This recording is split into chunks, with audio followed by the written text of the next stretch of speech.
Hi there, welcome to Marble Horse TV, and today I want to do a video reviewing all of our players since our season has ended. Um, Sadly, we're not on the Europa League final, which obviously United and Villarreal are on Wednesday, is it? But all the same, I'm going to review our season and each player with a grade out of 10. And this is not just for Premier League, but for all competitions. Right, so let's get started then.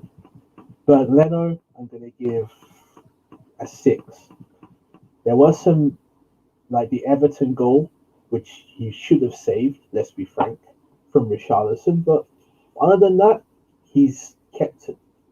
I think he's kept 11 clean sheets from 35 appearances, is it? So that's just over 1 in 3. I think, yeah, 1 in 3 roughly. I think he's been okay. He's made a few mistakes, but he's also had some good games. So, look, Burton is not a world-class keeper, but the thing is, who are we going to get that's better? I don't trust the club scouting to get somebody better on the cheap. And we can't really afford, well, we can afford, but we have other areas to strengthen. Because if you're going to get someone more better than Leno, I think you're going to have to pay, 70, 80 million? I don't think we're in a position to do that yet. So, yeah, Burton, I'll say a 6. Renarson, the Man City game was poor, but he's not experienced at the top level to give him the benefit of the doubt. So I'll give him probably a 4 out of 10. Matt Ryan, I think from what we've seen of him, he's done all right. So I'll give him probably a 6 too. He's only had a few appearances, granted, but I'll give him a 6. All right, defenders now. Hector Bellerin. I'm going to give my man a 5. I don't think he's been terrible, but he's not been excellent. He's kind of middled it. He hasn't had many terrible performances, but nothing outstanding either. Kieran Tierney, it's the end of his second season. Sadly, he's a bit injury prone, but when he's been in the team, he's been very good. I'll give him a 7. I'll say a 7 is fair. He should be in the team more, but sadly, he is prone to a lot of injuries. Now, Gabrielle Magellace, when he first came for those few months, he was very good. He was our player of the month for, I think, 3 months in a row. He sadly got COVID, and say around January, February, he did dip a bit, but in the last couple of months, he's been okay. Yes, there was the West Brom goal where he was backing off. Maybe he was at fault mostly for Benteke's equaliser. Yeah, I know we won the game against Palace, but even still, I'm impressed. I like him. It's just I think he has that bit of rashness in key moments and slightly bad decision making in key moments. But overall, I like him. So I think he's done okay. So I'm going to give him a 7 out of 10. Now Rob Holden, not my favourite defender. I just don't think he's at the level that we require. And really should be a squad player at best, but he has been a bit shaky out of all the defenders in some part, to be fair, but I'm going to give my man probably a 5. Actually, I'll be generous. I'll give him a 6. He hasn't had too many stinkers, but not too many outstanding games, though. To be fair, he was very good against Brighton. But apart from that, I think 6 is fair. Now, Cedric Suarez. He's a bit maligned, and yes, I remember there was the Slavia Prague goal at home that we conceded the 93rd minute or some shit like that. Yes, he should have trapped the man better who scored, but that wasn't just his fault. Because Pepe and I think, is it Holden or Chambers were there too. They let a cross come in. We missed a lot of chances, Lacazette, and who else? Was it Aubameyang? I can't remember. But we did miss a lot of chances, so you can't just blame him for that solely. But I think he's been okay when he's been in the team. He's not been outstanding, but I think he's been relatively competent. So I'm going to give him a 6. I think it's a bit harsh to say that he's been rubbish. Yes, you can say he's not a world-class right back or defender, but I think he's been all right. The same with Chambers. I think Chambers has been at Arsenal for 2014. That's a long time. And you can't really say he's established himself in the team yet. But again, he's been all right. So I'm going to give him a 6. Pablo Mari, from what I've seen of him, I like his profile. He's tall, he's strong, he has good recovery. Again, he can be a bit prone to lapses here and there, but from what I've seen of him, he hasn't had too many bad games and mostly good ones. So I'm going to give him a 6 too. Now, David Luiz obviously is leaving, and look, Luiz, you can say, is not the best defender, and I think that's mostly due to his concentration. You know, other than that, I think if you look at his all-round game in terms of his technical ability, he is good. He's tall, he's strong, he can head, he can be brave in the tackle. He's a good tackler. His distribution, especially long range and short range, are good. But again, it's that just he's prone to brain farts and stupid decisions. And if he cut that out of his game for much of his career, he would be an elite level central defender. But to be fair, he hasn't committed many mistakes this season, or not as many as certainly last season. So yeah, I'd say I'm going to be generous and give him, I'd say probably a 7. Some people say that he's been our best central defender, and that's saying something. And to be fair, he probably has in terms of consistency. But as I say, not my favourite player, but a 7. Now the midfielders, Kyo Saka, probably our player of the season. Let's be frank, and for a 19-year-old, that's saying something. But I have to give him a 9 because he is player of the season. Technically good. If there's one part of his game he needs to improve, probably his finishing, but his short range passing, his dribbling, his football IQ. Look, my man can play all 3 positions behind us. A number 9. He can play left back, left wing back. He's a relatively smaller kid, but he's physically strong. This kid has a very high ceiling. Player of the season, 9 out of 10. Dani Ceballos,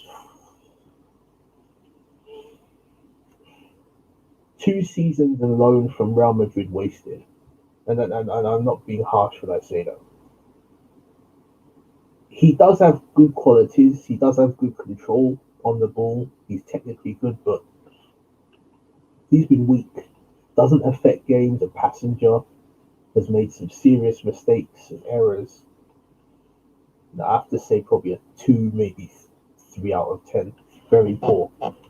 Odegaard, when he first came in, was very good for about a month or 2.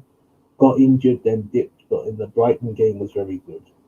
Personally, I'd retain his loan. I think it's a bit harsh to say, oh well, he's been shit for a game. Let's get rid of him. Give him another season on loan and see what he can do, because he has been good. And yeah, I'd say I'm tempted between a 6 and a 7. I'll say a 7.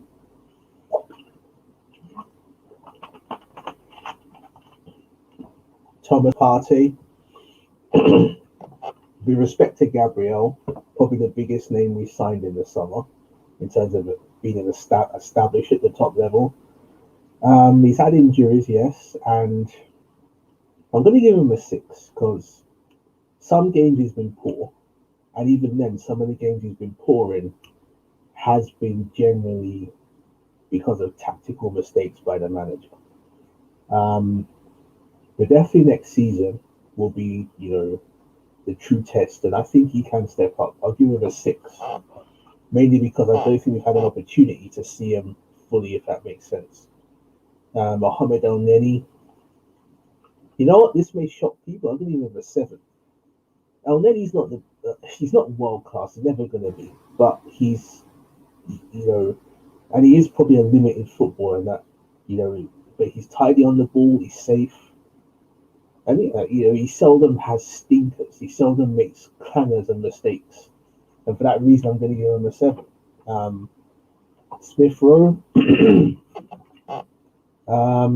excuse me, I'm going to give Smith Rowe an 8. When he first came in against Chelsea, he was wicked. I think he dipped a bit, probably say February, March, but definitely for around maybe April and definitely this month, he's been very good. 1 definitely for the future. So 8 out of 10. Xhaka. Xhaka's not my favourite midfielder or player at the club, but mainly due to his profile. I think we need someone of a different profile. But to be fair, he's been alright. I'll give him a 6. He hasn't made too many mistakes. Hasn't got himself sent off for. I know there was the Burnley game, but even still, I think he's knuckled down. He's put his head down. Excuse me, and I think he's been alright. 6. Lacazette, our top scorer. I'd personally keep Lacazette, and I think he's been alright this season. I should say 1920. He was relatively poor, but this season I think, you know, his dropping deep, his ability to create play from deep, he's physically strong on the ball. He's good technically on the ball. I'm going to give him a 7 because I think he's been impressive. The only fault I'd say of Lacazette is that he's not prolific, but other than that, he does bring on. I think he's been our best striker this season. Or, you know, Willian. I didn't want Willian because we shouldn't be signing Chelsea has-beens.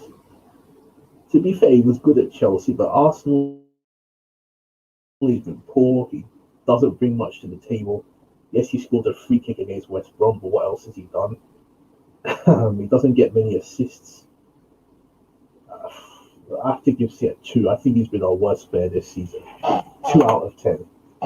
Now our captain, our talisman, Pierre-Emerick Aubameyang. I can't put my finger on why he's not excelled to the degree he did last season or the season before, or that half season he joined when in Wenger's last season. Is it because of the team morale? Is it because of some issue behind the scenes with him? You know, is he not fully fit for whatever reason? I don't know, but I'm going to have to mark him, say, probably a 4. Mostly because he's not really excelled to the degree that he has previously for whatever reason. I think definitely next season will be huge for Aubameyang, because if he has a similar season or worse, then serious questions are going to be asked. And I think people would obviously rate him and respect him for being an excellent player up until, you know, probably this season. But as I say, he needs to revert back to that form next season. If not, then, and it's a shame because obviously his goals won us the FA Cup. He won the Golden Boot the season before. His goals helped us reach the Europa League final. The half season he was under Wenger, I think he got 10 Premier League goals in about 14 games, which is a wicked strike rate. So, yeah, I suppose in a way it's saddening that declined in such a manner, especially a player whose goals won us a trophy, but helped us reach a final. But yeah, look, I'll give my man a 4 out of 10. Nicola Pepe. Who knows? Maybe this may be the season he's finally made his mark. The thing with Pepe is that I think you just need to play him consistently. And I think the thing with Pepe is that he needs to have a free attacking role. You can't just confine him to the wing because his game is to dribble and he gets crowded out because teams know that he can hurt. And I think if you just give him license, he'll do bits. So I have to give Pepe probably I'll give him an 8 because I think he scored a lot of good goals, important goals. I have to give my man an 8 out of 10, really. Reece Nelson, it's probably a bit harsh to mark him because he hasn't really featured that much. I won't mark him because he hasn't featured that much. Because what is there to judge him on? He's played a few Europa League games. And actually, you know what? I'm going to judge him on the Europa League games. I'm going to give him my man a 6. Because he did well against, I think he played against Dundalk, is it? And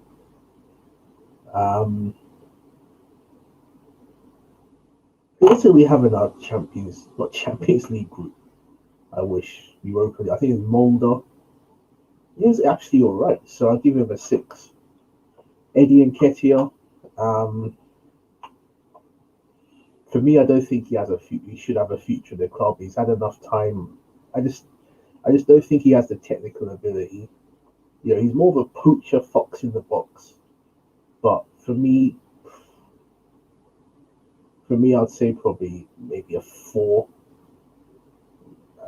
I just don't think he has what it takes really to get to that next level with us. Now, Gabrielle Martinelli, I have to give my man an 8 out of 10. He should really be starting more games or featuring more at the least. But whenever he comes on, he makes a difference. He has pace, he has energy. He has a really high ceiling, 8 out of 10. Now, Saliba can't mark, he hasn't played for us yet, even though he's our player. Kolasinac has played for us this season and has been poor, 3 out of 10. I personally don't rate Mavropanos, and he hasn't played for us, so I can't really mark him. Like Saliba. Torreira again. Congratulations for winning the Liga with Atletico Madrid. But you can't mark him, he hasn't played for us. Ainsley has played for us somewhat. I'll give him a 5 out of 10. He's been all right. Willock, I think, played for us in the Europa League and did well. I think he scored a few goals. So if you're judging him on his Arsenal, I'll give him probably between a 5 and a 6. I'll be generous and say a 6. I know I'm not a Newcastle fan, but if you judge him on his Newcastle form, probably have to give him a 7 or 8. Because he's been very good for them. But for Arsenal, probably a 5. As I said, 6. And Guendouzi hasn't played for us this season, so you can't mark him really. So now, as for the manager, now I want to get a picture of Mikhail Arteta because I had a picture of all the other squad.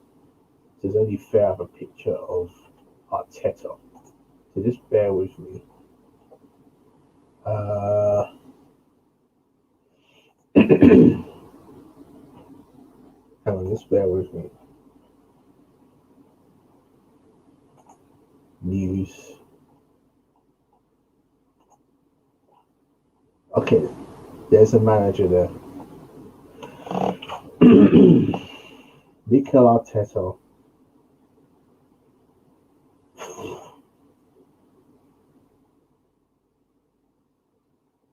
To be fair, the form has improved since Christmas. I don't give a shit about this calendar year league table because it means nothing. The seasons generally go across calendar years, so it means fuck all. The only thing you can take out of that is that yes, our relative form has improved. Whether we can sustain that in the long term remains to be seen. But yeah, I'll give him that. The form has improved since the bad run from say October to December. But, and there's a big but here, the Europa League semi-final, he was arrogant and had shit tactics in both legs. Why did you play a 4-1-4-1? I can understand the rationale behind it. You wanted to maximize Smith Rowe and Odegaard, but why not just play a 4-2-3-1? We may have won the game. Look, if we reached the final, we could have beaten United. We beat them already this season. The game at the Emirates was a fair 0-0 draw. I think this isn't saying much, but he's a better tactician than Ollie. Ollie's just a counter-attack and Hernandez Pogba moments. Even Gary Neville, Man United legend, said so. That is the truth.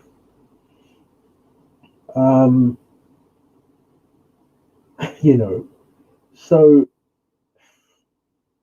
the FA Cup was a weak defence. Yes, we beat Newcastle in extra time, which I suppose we deserved to, but Funny enough, we beat Southampton in the league comfortably, but the FA Cup again, I think, was a waste. I'm not saying we'll retain the FA Cup, but I think it is bad decisions. I have to give Arteta probably a 3 out of 10. You know, I think it was a mistake hiring him in the first place. Yes, he won us a trophy Tottenham has not won in 30 years. But I don't know. I think he's still learning on the job. And I think in the state Arsenal Football Club is in, that's a very dangerous thing to happen. But I don't think KSE will sack him in the summer.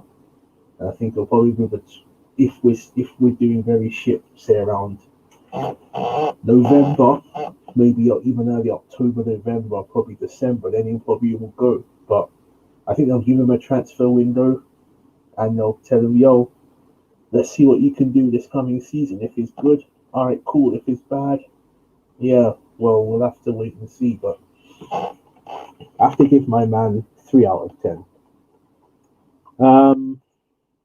So yeah, that's that then. That's my players review for the 2021 season. And yeah, thanks a lot everybody for listening. I'm gonna try my best to do a video for tomorrow for the England squad and just see if I agree with it or not. Hopefully, Mikhail Saka's in it, but we'll see. I want him to be in it because it's a long time since we had Arsenal players in the England squad. I don't think there are any in the last World Cup, which had been the last international tournament we were in. So, yeah, because over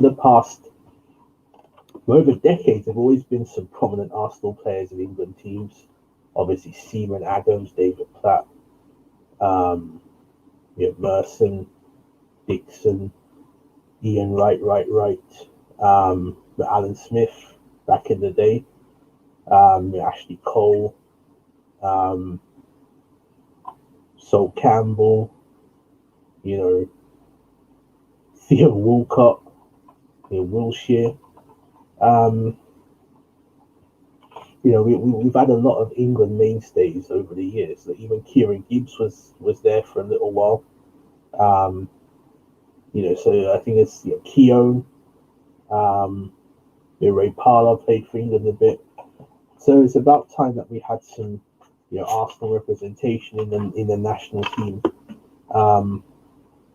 So yeah, thanks a lot.